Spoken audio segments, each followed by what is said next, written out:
ప్రతి ఒక్కరూ మొక్కలు నాటి పర్యావరణాన్ని కాపాడాలని, మనం మన పర్యావరణాన్ని రక్షించుకుంటే ఆ పర్యావరణం మనల్ని రక్షిస్తుందని రాష్ట్ర రవాణా, బీసీ శాఖ మంత్రి పొన్నం ప్రభాకర్ అన్నారు.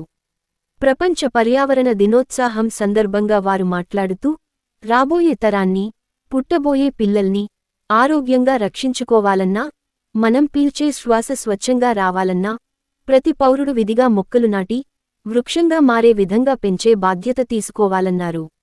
రాబోయే సమాజాన్ని కాపాడడంలో మనమంతా భాగస్వామ్యం కావాలని, పిల్లలను ప్రతిరోజు మొక్కలకు నీళ్లు పోసే విధంగా అలవాటు చేయాలని, పర్యావరణాన్ని కాపాడితే పర్యావరణం మనల్ని కాపాడుతుందన్నారు.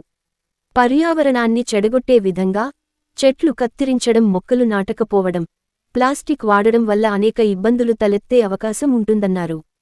ఇప్పటికే కాలుష్యం పెరిగి క్యాన్సర్ వ్యాధిగ్రస్తుల సంఖ్య పెరిగి మరణాల సంఖ్య విపరీతంగా పెరుగుతున్నాయని, తెలంగాణ ప్రతి బిడ్డ ఈ రాష్ట్రాన్ని పచ్చదనంతో నింపి పర్యావరణాన్ని రక్షించుకొని కాలుష్యరహిత రాష్ట్రంగా తీర్చిదిద్దుకుందామని ప్రతి ఒక్కరికీ విజ్ఞప్తి చేశారు.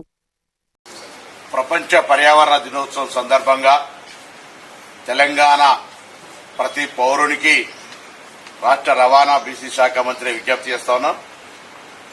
రాబోయే తరాన్ని, పుట్టబోయే పిల్లల్ని ఆరోగ్యంగా రక్షించుకోవాలన్నా, మనం పీల్చే శ్వాస స్వచ్ఛంగా రావాలన్నా ప్రతి పౌరుడు విధిగా మొక్క నాటి వృక్షంగా మారే విధంగా పెంచే బాధ్యతను తీసుకోవాలి.